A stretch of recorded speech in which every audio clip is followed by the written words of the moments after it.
মার্কিন সংবাদ মাধ্যম এক্সিওস এবং অ্যাসোসিয়েটেড প্রেস এপি এর প্রকাশিত তথ্য অনুযায়ী সৌদি আরবের ক্রাউন প্রিন্স ও প্রধানমন্ত্রী মোহাম্মদ বিন সালমান যুক্তরাষ্ট্রের প্রেসিডেন্ট ডোনাল্ড ট্রাম্পের সঙ্গে শনিবার এক টেলিফোন আলাপে ইরানের বিরুদ্ধে সম্ভাব্য বড় ধরনের সামরিক হামলা নিয়ে গভীর উদ্বেগ প্রকাশ করেছেন।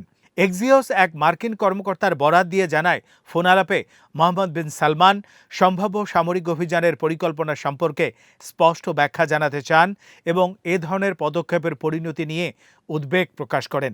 বিষয়টি সম্পর্কে অবগত আরেকটি সূত্র জানায়, সৌদি যুবরাজ ট্রাম্পকে উত্তেজনা আরও না বাড়ানোর আহ্বান জানান এবং ইরানের বিরুদ্ধে পরিকল্পিত হামলা থেকে বিরত থাকার অনুরোধ করেন। অন্যদিকে অ্যাসোসিয়েটেড প্রেসের একটি সূত্র জানায়, সৌদি নেতৃত্বের প্রধান উদ্বেগ ছিল যুক্তরাষ্ট্র যদি ইরানের জ্বালানি অবকাঠামো, বিদ্যুৎ কেন্দ্র, সেতু বা অন্যান্য গুরুত্বপূর্ণ স্থাপনায় ব্যাপক হামলা চালায়, তাহলে তেহরান পাল্টা প্রতিক্রিয়ায় সৌদি আরব এবং উপসাগরীয় অঞ্চলের অন্যান্য দেশের জ্বালানি স্থাপনাগুলোকে লক্ষ্যবস্তু করতে পারে।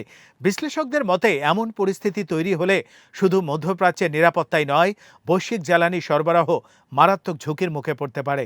কারণ সৌদি আরব বিশ্বের অন্যতম বৃহৎ তেল রপ্তানিকারক দেশ এবং উপসাগরীয় অঞ্চলের জ্বালানি অবকাঠামোতে হামলা হলে আন্তর্জাতিক বাজারে তেলের দাম দ্রুত বৃদ্ধি পাওয়ার শঙ্কা রয়েছে। এর আগে প্রেসিডেন্ট ট্রাম্প নিজেও জানিয়েছিলেন, মধ্যপ্রাচ্যের কয়েকটি দেশের নেতারা তাকে ইরানের বিরুদ্ধে সামরিক হামলা না চালানোর জন্য অনুরোধ করেছিলেন। তাদের উদ্বেগ ও পরামর্শ বিবেচনায় নিয়েই তিনি সম্ভাব্য হামলার পরিকল্পনা থেকে সরে আসেন। যদিও হোয়াইট হাউস বা সৌদি সরকারের পক্ষ থেকে এই ফোনালাপের বিস্তারিত আনুষ্ঠানিকভাবে প্রকাশ করা হয়নি, তবে মার্কিন সংবাদ মাধ্যমগুলোর প্রতিবেদনে স্পষ্ট ইঙ্গিত পাওয়া যাচ্ছে যে উপসাগরীয় মিত্ররা ইরানকে ঘিরে নতুন করে বড় ধরনের সামরিক সংঘাত এড়াতে কূটনৈতিক প্রচেষ্টায় সক্রিয় রয়েছে।